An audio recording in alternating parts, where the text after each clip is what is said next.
ایک نئی بات کروں گا، وہ ہے ہیومینٹی کے بارے میں، اور پھر اس کے بعد نیشنلزم کے بارے میں. آپ مجھے یہ بتائیے، انسانیت کے بارے میں ہم نے کافی باتیں کی، لیکن نیشنلزم چاہے وہ ہندو ہو یا مسلمان ہو، سکھ ہو یا عیسائی ہو، کسی بھی ملک میں رہتا ہو، اس کو اپنے ملک کے تئیں کس طرح وفادار ہونا چاہیے، اور کس طرح اس کو کیسے how do you define nationalism? یہ بڑی امپورٹنٹ بہت امپورٹنٹ ہے ہمارے لیے، تو بہت امپورٹنٹ ہے. میں آپ کو سب سے پہلے اس پر ایک اسلامک اتھارٹی کوٹ کروں گا جی کہ اسلام کا ویو پوائنٹ کیا ہے، کیونکہ یہ بھی ہائیلی مس انڈرسٹوڈ ہے. جی بہت سے لوگوں کو سمجھ ہی نہیں ہے جی نیشنلزم کا، جی نیشن کا کنسیپٹ. جی جی حضور علیہ الصلوۃ والسلام جب ہجرت مدینہ فرمائی جی تو آپ نے ایک الائنس بنایا، ہاں مسلمانوں کا، جیوز کا، اور جیوز کے تمام ٹرائبز اور ان کے الائز کا، جی اور مل کر ایک پہلا کانسٹیٹیوشن لکھا فار اسٹیٹ آف مدینہ.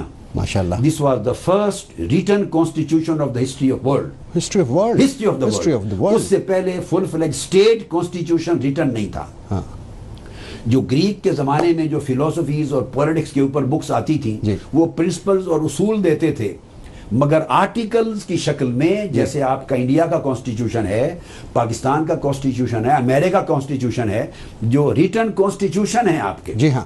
اور برٹن میں ریٹن کانسٹیٹیوشن نہیں ہوتا، اس کو بولتے ہیں ان ریٹن. وہ کانسٹیٹیوشنل لا ہوتا ہے، جی ہاں، جو ان کے کنونشنز اور ٹریڈیشنز کے ساتھ اور پریسیڈنٹس کے ساتھ ڈیولپ ہوتا ہے. جی ہاں. تو حضور علیہ الصلوۃ والسلام نے ہیومن ہسٹری میں فرسٹ ٹائم جب سٹی اسٹیٹ آف مدینہ بنائی تو ریٹن کانسٹیٹیوشن ڈرافٹ کروایا، ڈرافٹڈ 63 آرٹیکلز پہ مشتمل. جی. اب اس میں حضور علیہ الصلوۃ والسلام نے ایک آرٹیکل لکھا، پہلا آرٹیکل، جی، پہلا اور دوسرا آرٹیکل، جی، اور پھر آگے آرٹیکل 28 دو جگہ پر مینشن کیا کہ مسلمان اور جیوز اور ان کے تمام ٹرائبز، جی، اور ان کے آگے تمام الائز، جی ہاں، مل کر ایک سنگل نیشن تشکیل دیتے ہیں. واہ. Concept of living together. Concept of living together with unity in diversity. That's a real interfaith. جی ہاں، یہ حضور علیہ السلام کے سنت ہے. Real interfaith. میثاق مدینہ کے لفظ ہیں آرٹیکل 28، 28 دفعہ، 28 کا آرٹیکل اور آرٹیکل پہلا اور دوسرا.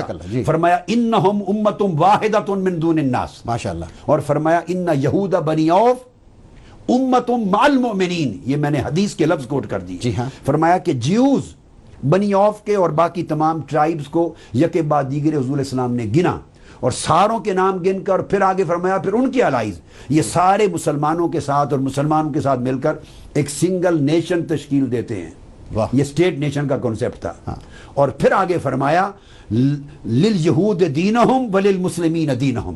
دین اور مذہب یہود کا ان کا اپنا ہوگا، مسلمانوں کا اپنا ہوگا، مذہبی آزادی ہوگی، مگر ایک ملک میں رہتے ہوئے سب ایک سنگل نیشن کے طور پر. No compulsion in religion. No compulsion, no coercion in religion. سو آپ کے سوال کا جواب آ گیا.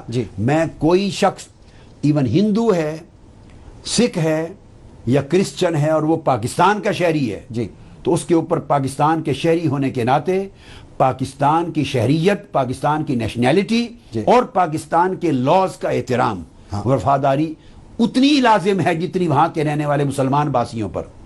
اسی طرح اگر کوئی مسلمان ہے یا کرسچن ہے یا کسی بھی اور مذہب سے اس کا تعلق ہے اور وہ انڈیا کا رہنے والا ہے، لہٰذا اسلامک نقطہ نظر سے اس مسلمان پر اپنے دین اور مذہب کی آزادی ہے. ماشاءاللہ. اپنے مذہب پہ رہے، دین پہ رہے، اس دین اور مذہب کو چھوڑنے کی کسی کو اجازت نہیں ہے. مگر وہ انڈیا میں رہتے ہوئے، چونکہ انڈیا کا وہ نیشنل ہے، یہاں کا سٹیزن ہے، یہاں کے انڈیا کے پورے ملک کا رہنے والا باسی ہے، اسی طرح جیسے ہندو یہاں کا باسی ہے، اس کے اوپر واجب ہے انڈین کے لا آف دا لینڈ کی پابندی کرنا، اپنے ملک کے ساتھ وفادار رہنا، ملک کے قوانین کا احترام کرتے ہوئے یہاں پورا کنٹریبیوٹ کرنا، یہاں کے پولیٹیکل، سوشل، اکنامک پورے پروسیس کا پارٹ اینڈ پارسل بننا، اور سوسائٹی میں پارٹیسپیٹ کرنا اور پراپر انٹیگریشن کے ساتھ رہنا، بے شک، اور پازیٹیو کنسٹرکٹیو رول پلے کرنا. وہ یہ نہ سمجھے کہ آئسولیٹ ہو کے رہے، بہترین میں مسلمان ہوں، یہ انڈیا ہے تو میں اس میں کنٹریبیوٹ نہ کروں.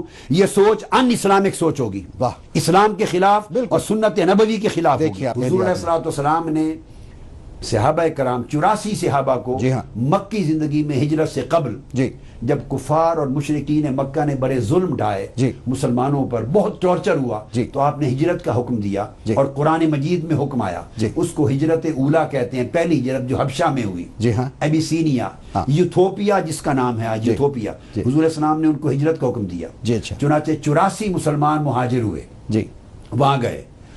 اچھا جب وہ وہاں رہے تو حضور علیہ السلام نے انہیں ایک لفظ بولا جو حدیث سے صحیح میں لفظ ہے، جی فرمائیے، اور فرمایا کہ وہ ارض اللہم صدق صلی ہے، سچائی کی سرزمین ہے۔ اچھا اور وہ یوتھوپیا وہ کرسچن لینڈ تھی، نجاشی حکمران ایک کرسچن کنگ تھا، جی مذہباً کرسچن تھا، جی ملک کرسچن تھا، جی لیکن حضور علیہ السلام نے فرمایا ہے یہ ارض صدق، یہ حدیث رسول ہے صلی اللہ علیہ وسلم، جی سچائی کی سرزمین ہے۔ کیوں؟ حضور علیہ السلام نے خود ایکسپلین کیا، اس لیے فرمایا کہ وہاں کسی کے ساتھ ظلم نہیں ہوتا، کسی کی حق تلفی نہیں ہوتی۔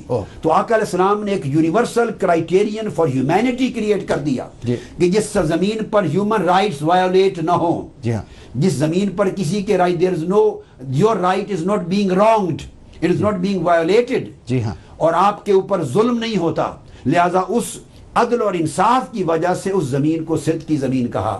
سو میں یہ کہوں گا جہاں جہاں جس مذہب کے پیروکار رہ رہے جی ہیں، ہاں وہ پاکستان اور انڈیا ہے یا وہ انگلینڈ ہے، وہ امریکہ ہے، وہ یورپ ہے، وہ عرب کی سرزمین ہے یا عجم کی، جس بھی مذہب کے ساتھ ان کا دنیا کے ہر ملک میں دیکھیے ہر مذہب کے پیروکار رہتے ہیں، سٹیزن، لہذا ان کے اوپر ذمہ داریاں دو ہیں، اپنے مذہب پہ رہیں، مسلمان قرآن پر، سنت پر، اپنی فقہ پر، شریعت پہ عمل کریں، اس کو ڈائلیوٹ نہیں کر مت سکتے، چھوڑے، ڈائلیوٹ نہ کریں۔ ہندو ہیں وہ اپنی ویدوں پر عمل کریں، اپنی بھگوت گیتا پہ عمل کریں، رامائن پہ کریں، اپنے مذہب کی اقدار پہ چلیں۔ کرسچن ہیں، جیوز ہیں، اپنے بائبل پہ چلیں، جیوز اپنے مذہب پہ، مذہب کو برقرار رکھیں، مگر جس ملک میں رہ رہے ہیں وہ اس ملک کے سٹیزن ہونے کے ناطے ملک کے کانسٹیٹیوشن کے وفادار ہوں، قانون کے وفادار ہوں، اس ملک کے امن اور اس ملک کی بہتری کے لیے کنٹریبیوٹ کریں۔ ڈاکٹر طاہر القادری صاحب، یہاں پہ پھر وقت ہو چکا ہے ایک بریک کا۔ ناظرین